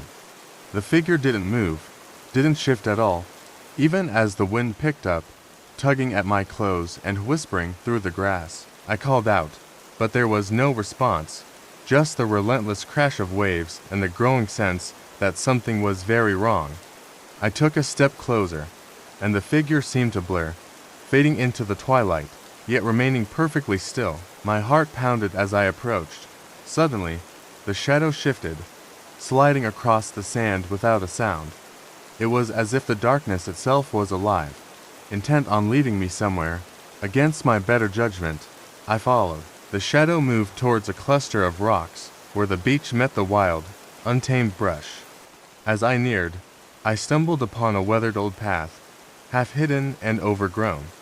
The shadow lingered at the entrance, before disappearing completely, leaving me alone with the sound of the wind and my own racing thoughts. I hesitated, then stepped onto the path, curiosity outweighing my fear.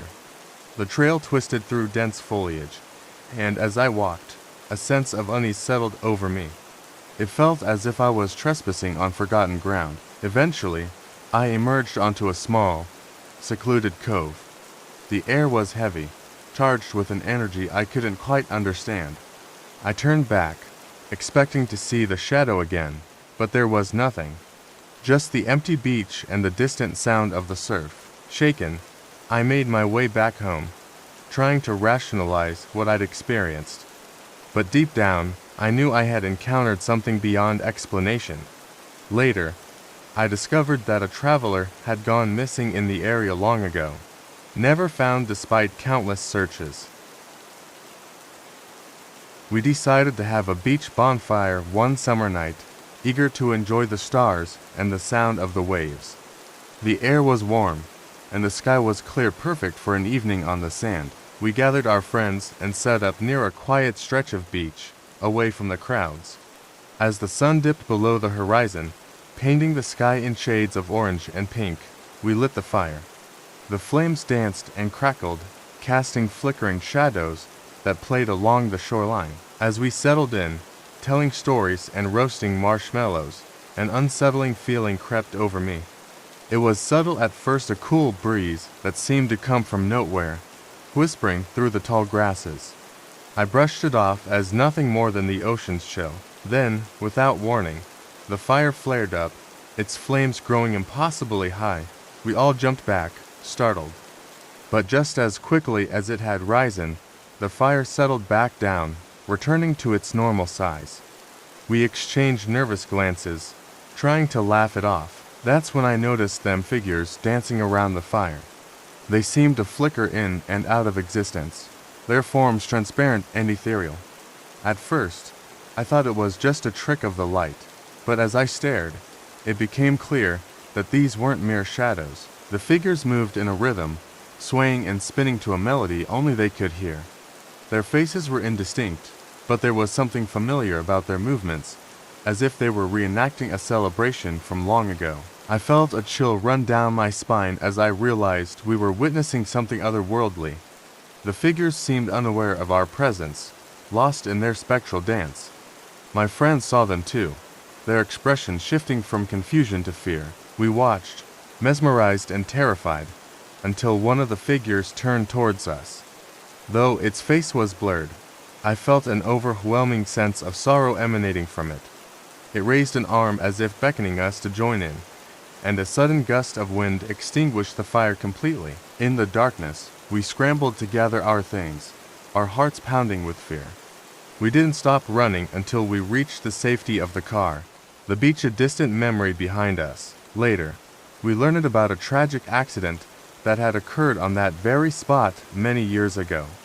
A group celebrating with a bonfire had been swept away by a rogue wave, their joyful evening turning to disaster. It seemed that their spirits lingered, forever reliving their final moments. To this day, I can't shake the memory of that night, the spectral dancers, and the chilling invitation to join them. I haven't been back to that beach since, but the experience left a lasting impression, a reminder of the mysteries that linger just beyond our understanding. I've always been drawn to the coast, with its salty air and the rhythmic crashing of waves against the shore. So, when I heard about the old lighthouse a few miles up the beach, I couldn't resist the urge to explore. The locals whispered about it with a mix of reverence and fear, calling it haunted, but I was skeptical. Ghost stories were just that, stories. One late afternoon, I decided to visit the lighthouse. The sky was overcast, casting a gray hue over the landscape. As I walked along the rocky path leading to the tower, the wind picked up, howling through the gaps in the rocks.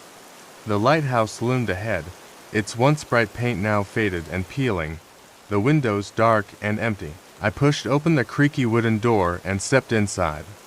The air was damp and musty, filled with the scent of age and decay. The interior was surprisingly intact, with old furniture and equipment scattered around, as if the keeper had just stepped out for a moment.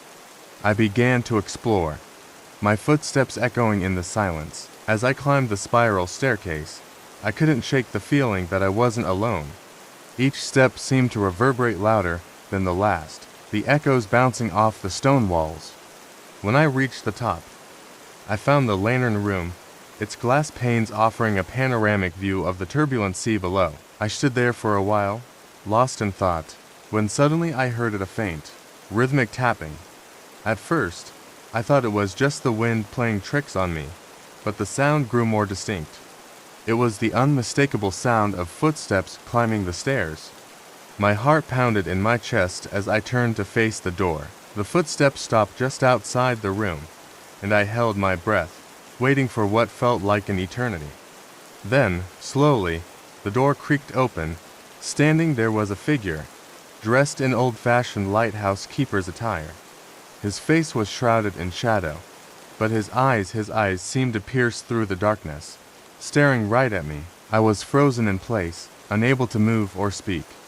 The figure didn't say a word. He just stood there, watching me. After what felt like hours, but was probably only moments, he turned and walked away, disappearing down the stairs.